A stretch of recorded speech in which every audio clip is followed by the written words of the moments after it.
You are watching Yeticket.com with Al McGhee, movie reviews and interviews.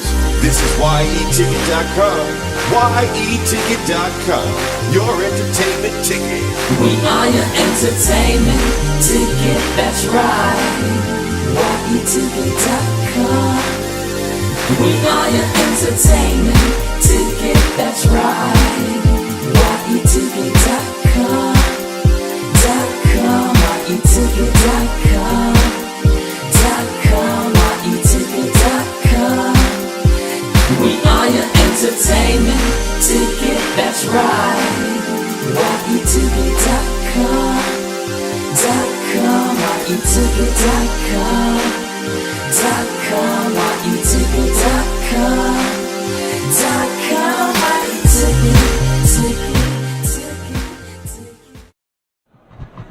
Hey, this is Al McGhee. I'm here at the press conference for Jazz in the Gardens. You know I love coming here. This is my 4th year covering it, but I'm here with the hostess of the show, MC Lyte. I'm a big fan of MC Lyte. Welcome. Thank you. Thank you very much. Well, you on stage and talking to many, many people. I'm so glad you gave me this opportunity. I've been a big fan of yours ever since you were about 17, 18 when you broke out of rapping. But now you're hosting this show. How you feel about Jazz in the Garden? Well, I mean, I don't really know what to feel. This is my first time here outside of this is something that has this entire community completely excited. And due to their excitement, now I'm excited, and I can't wait to see what's going to go down. Really. When I heard that you were coming and I read about it, I said, oh my goodness, MC Lyte is coming here. Now, some of the artists, have you worked with some of these artists before? Yeah. You know, I've like done we got songs with them. I've performed with them, and sure. Yeah, Patti LaBelle, Kim. Wow, it's a great lineup. Also, Ramsey Lewis. Patti is a friend, and we actually last BET Awards, I think we had rooms that were right next to each other, so we kept running in, seeing each other. It's going to be fun to see her. I am so happy that you're here.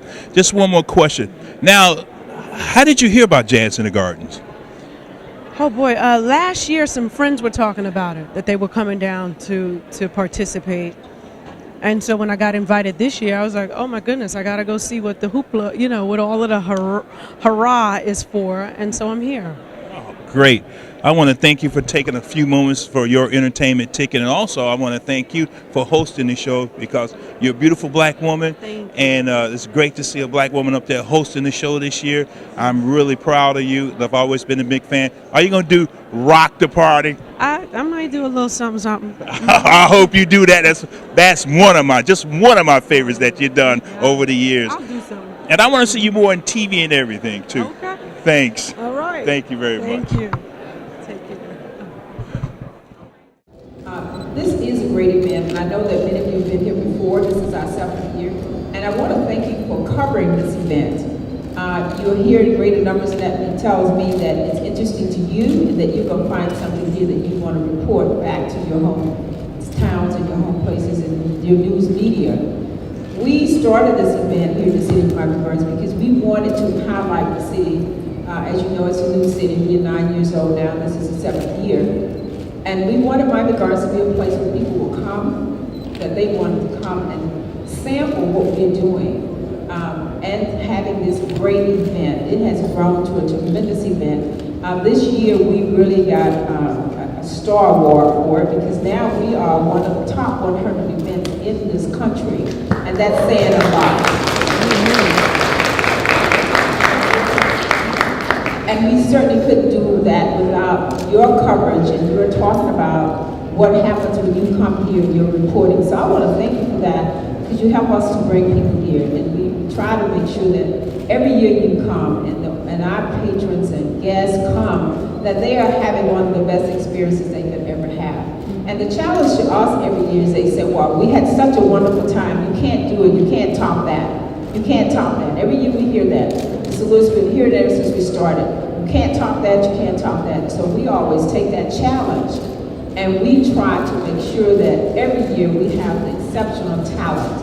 And you're sitting here as one of those exceptional talents that are going to be here this weekend. So we always say there is the talent out there that we can top what we do. And so we will continue to do that. I think back, in terms of mentors, I'd have to start with my parents, because they taught me good habits. They taught me if you start something, you got to finish it. You got to do a good job. They taught me to practice. At first, I didn't want to practice. I wanted to be a piano player without practicing. Instant gratification. And they wouldn't have that. And they taught me in due time that I will practice. And I started to practice. And also as a mentor, Wallace Burton, who was the leader of this band that I started playing with when I was 16 years old. He was definitely a mentor. As life went on, there have been people who offered suggestions. As I mentioned before, Oscar Peterson and others. But as I recall the last 30, 40 years or so, even at my age, there was a young man no longer with us, passed away when he was 83 years old, Dr. Billy Taylor.